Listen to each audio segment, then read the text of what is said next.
नमस्कार, बहुत बहुत स्वागत है विंध्या टाइम्स में और आपके साथ मैं श्रेया हाजिर हैं आज की बुलेटिन की खबरों के साथ। पहली खबर की बात करते हैं। रीवा जिले के बहुचर्चित राजनिवास रेपकांड के मुख्य आरोपी सीताराम दास के सहयोगी संजय त्रिपाठी की जेल में गुरुवार को तबीयत खराब हो गई। संजय त्रिपाठी जेल के बैरक नंबर 4 में अचानक बेहोश होकर गिर पड़े और इस घटना के बाद जेल में हड़कंप मच गया। संजय त्रिपाठी का उपचार जेल में ही शुरू किया गया, हालांकि हालत बिगड़ने लगी और इसके बाद संजय त्रिपाठी को जिला प्रशासन की अनुमति के बाद एसजीएमएच में भर्ती कराया गया। उनकी तबीयत खराब होने पर जेल प्रबंधन भी हरकत में आ गया है। जानकारी के मुताबिक बेहोश होने के बाद उनके मुंह से झाग निकलने लगा था। तुरंत जेल प्रहरियों ने अधीक्षक सहित चिकित्सक को सूचना देकर अन्य कैदियों की मदद से जेल अस्पताल लेकर पहुंचे, जहां उनका इलाज चल रहा था, लेकिन फिर उन्हें संजय गांधी रेफर किया गया। बता दें कि चर्चा है कि उस समय संजय त्रिपाठी का बीपी और शुगर बढ़ा हुआ था। रीवा में एमएससी के छात्र रेलवे ट्रैक पर आकर सुसाइड कर लिया। जानकारी के मुताबिक सीधी पुलिस की प्रताड़ना से तंग आकर युवक ने बीती रात रेवांचल ट्रेन के नीचे आकर अपनी जान दे दी। जानकारी के मुताबिक युवक रीवा में अपने भाई के साथ रह रहा था और अपने भाई को घर जाने को कहकर उसने यह आत्मघाती कदम उठाया। पूरे मामले में रीवा एडिशनल एसपी शिव कुमार वर्मा ने बताया कि युवक सीधी जिले के चुरहट थाना के मोहनिया चौकी का निवासी है, जहां उसका प्रेम प्रसंग चल रहा था। युवती की शादी कहीं और हो रही थी, जिसके बाद युवक ने फेसबुक पर कुछ आपत्तिजनक पोस्ट किया, जिसकी शिकायत युवती ने थाने में की। समझाइश देने के बाद युवक शांत हुआ, लेकिन अचानक ही उसने ट्रेन के नीचे आकर आत्मघाती कदम उठाया और अपनी जान दे दी। इस मामले में परिजनों का आरोप है कि सीधी पुलिस ने युवक को बुरी तरह प्रताड़ित किया था, जिसके बाद युवक ने ऐसा कदम उठाया। फिलहाल एडिशनल एसपी शिव कुमार वर्मा के द्वारा दी गई जानकारी के अनुसार पुलिस पूरे मामले की जांच कर रही है।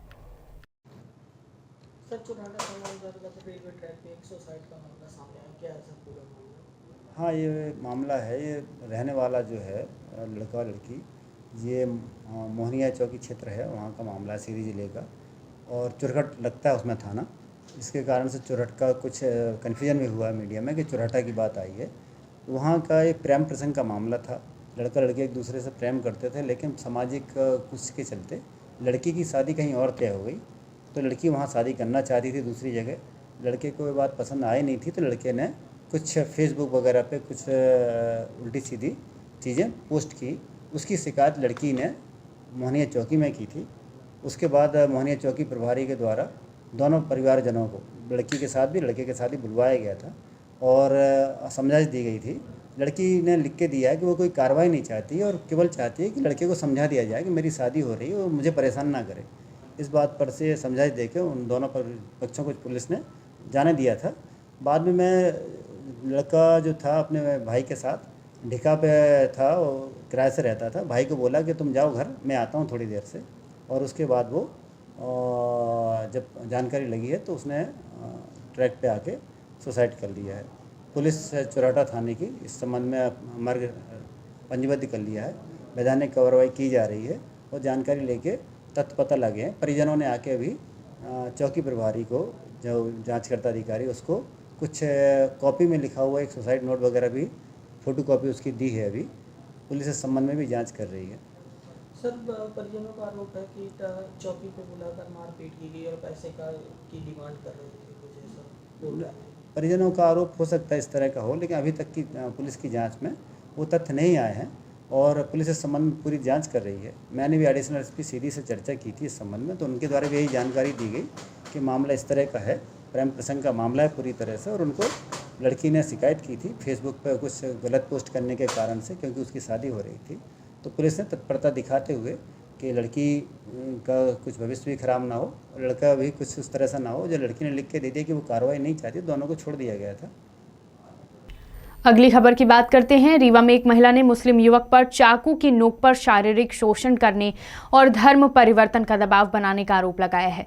महिला का आरोप है कि मुस्लिम युवक के द्वारा पहले उसका शारीरिक शोषण किया गया और बाद में उसकी अश्लील तस्वीरें सोशल मीडिया में वायरल करने की धमकी देते हुए उसके साथ शादी करने और धर्म परिवर्तन करने का दबाव डाला गया, जिसके बाद पीड़ित महिला ने आरोपी युवक के खिलाफ महिला थाने में शिकायत दर्ज कराई। युवक के खिलाफ प्रकरण पंजीबद्ध कर लिया गया है और महिला को मेडिकल परीक्षण के लिए अस्पताल भेजा गया। मामले में बाणसागर कॉलोनी निवासी आसिफ खान पर आरोप लगाए गए हैं। महिला ने आरोप लगाया कि चाकू की नोक पर युवक ने महिला को अपनी हवस का शिकार बनाया और उसका दैहिक शोषण किया। इस मामले में महिला थाने की थाना प्रभारी ने महिला की शिकायत पर प्रकरण पंजीबद्ध कर लिया है और जांच कर रही है। एक महिला शिकायत पत्र लेकर आई है जिसमें कोई मुसलमान लड़का के खिलाफ वीडियो वायरल मतलब वीडियो बनाकर उसके साथ अश्लील हरकत की गई है और फिर वीडियो वायरल कर दिया गया है, जिस पर से शिकायत आवेदन ले लिया गया है और इसकी जांच की जा रही है। उसका आरोप है कि लड़का दबाव बना रहा है धर्म परिवर्तन करने के बच्चों के साथ और बोला कि मेरे घर में आ जाओ और उनको पैसे दूंगा, वहाँ से फिर से आवेदन में उसने ऐसी कुछ बातें बताई हैं कि वो उसकी कास्ट का नहीं है, मुस्लिम धर्म का है और शादी करने की बात उसने कहा है, पर इन तथ्यों की आगे जांच की जाएगी। प्रकरण कायम किया जा रहा है, बाकी जो भी तथ्य सामने आएंगे आगे कार्रवाई की जाएगी।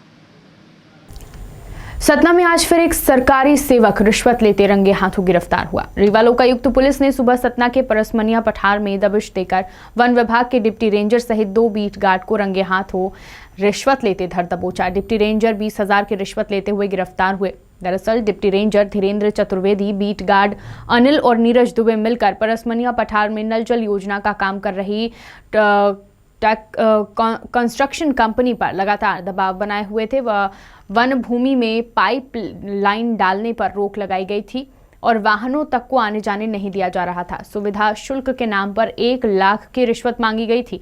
कंपनी ने इस बात की शिकायत रीवा लोकायुक्त कार्यालय में की। लोकायुक्त पुलिस ने शिकायत को परखा और आज सुबह 15 सदस्यीय टीम ने जाल बिछाया। जैसे ही कंपनी के कर्मचारी रिश्वत ले रहे थे उसी समय रंगे हाथों उन्हें गिरफ्तार कर लिया गया।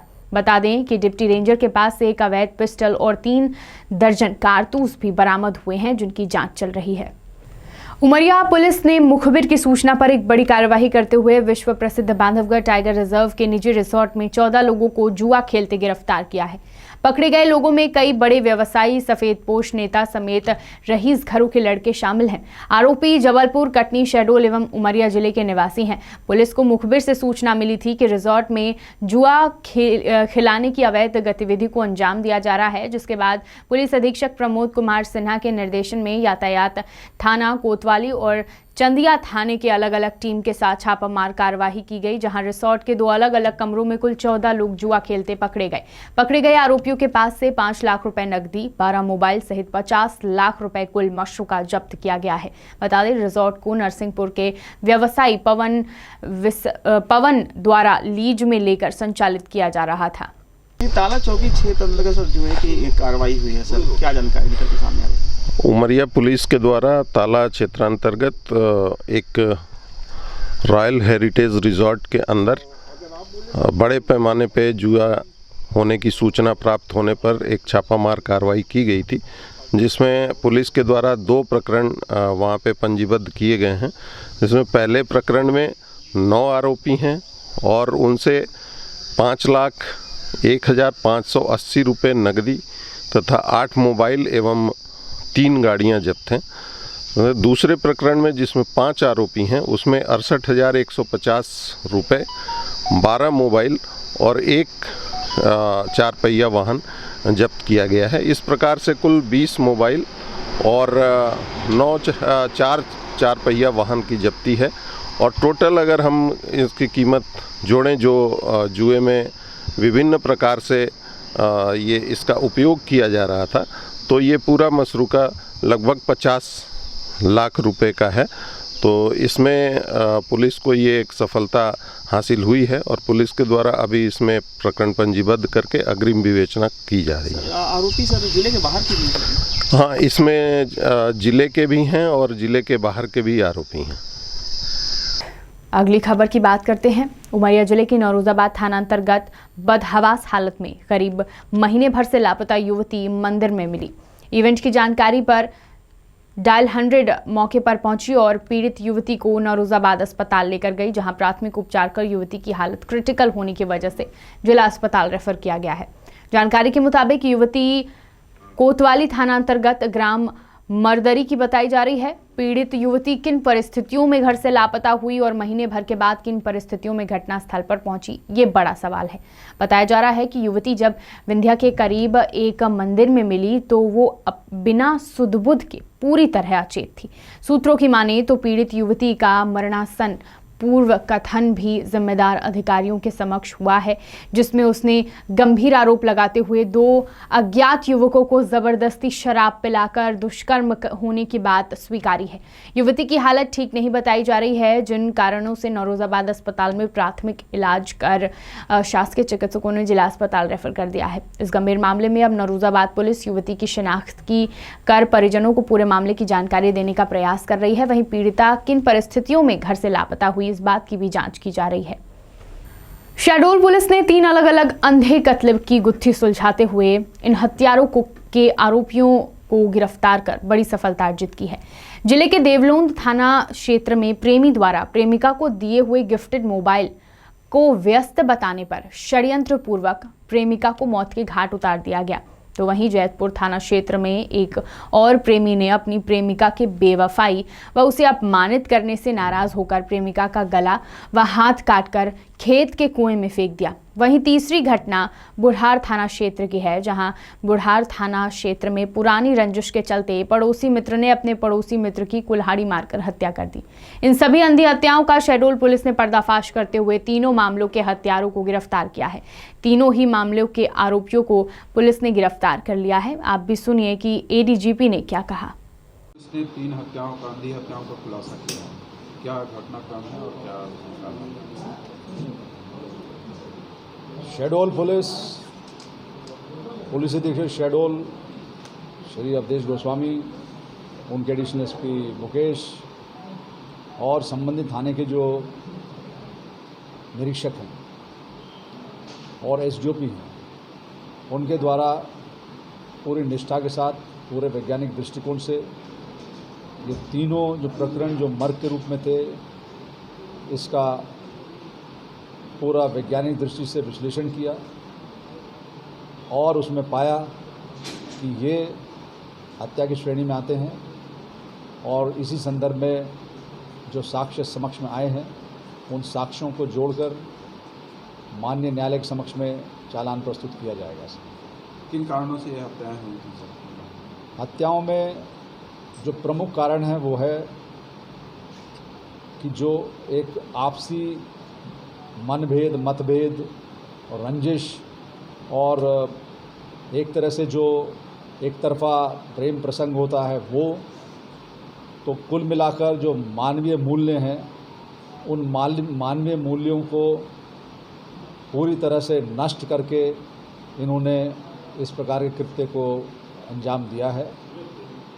चाहे वो एक सर कटी हुई लाश मिली हो कुएं में, या फिर एक दरख्त, एक पेड़ पर टंगी हुई किसी महिला की लाश मिली हो, और या फिर और किसी अन्य प्रकार के जो वारदात का तरीका रहा हो, उन सब में मूल मंत्र ये है कि ये लोग मानवता को भूल गए और उस मानवता को भूलकर इन्होंने ये आपराधिक कृत्य को अंजाम दिया है। और मुझे उम्मीद है कि हमारे अधिकारी कर्मचारी पूरी निष्ठा के साथ में इन प्रकरणों को माननीय न्यायालय के समक्ष में पूरे सुव्यवस्थित ढंग से पूरे साक्ष्यों के साथ में प्रस्तुत करेंगे। धन्यवाद। जय हिंद। बुलेटिन की आखिरी खबर की बात करते हैं। सीधी जिले के ग्राम तेंदुआ में एक मोर एक घर में घुस गया, जिसके बाद घर के मालिक द्वारा वन विभाग को सूचना दी गई और वन विभाग की टीम द्वारा मौके पर पहुंचकर मोर का रेस्क्यू किया गया। पूरी जानकारी आपको बता दें कि ग्राम तेंदुआ पनवार, जो कि रीवा रोड में स्थित है, राजमणि सिंह भदौरिया के द्वारा वन मंडल अधिकारी को बताया गया कि इनके घर में एक मोर जो जंगल की तरफ से उड़कर उनके घर के पीछे बाउंड्री के अंदर घुस आया, जिसके बाद तत्काल वन मंडल अधिकारी द्वारा टीम गठित कर वन क्षेत्राधिकारी सीधी एवं पंकज मिश्रा को भेजा गया। वन रक्षक द्वारा मोर को सकुशल पकड़ लिया गया, जो कि स्वस्थ अवस्था में था और सुरक्षित स्थान पर छोड़ा गया। जिसके बाद वन मंडल अधिकारी द्वारा बताया गया कि अगर कोई भी जीव जंतु आकस्मिक रूप से किसी के घर में घुस जाता है तो तत्काल ही वन विभाग को सूचना दें। किसी भी प्रकार से जंगली जीव जंतुओं के साथ छेड़खानी ना करें, क्योंकि जंगली जीव जंतुओं के साथ छेड़खानी करना अपराध की श्रेणी में आता है। विंध्य की तमाम खबरें लेकर कल फिर हाजिर होंगे। देखते रहिए विंध्या टाइम्स। बहुत बहुत धन्यवाद।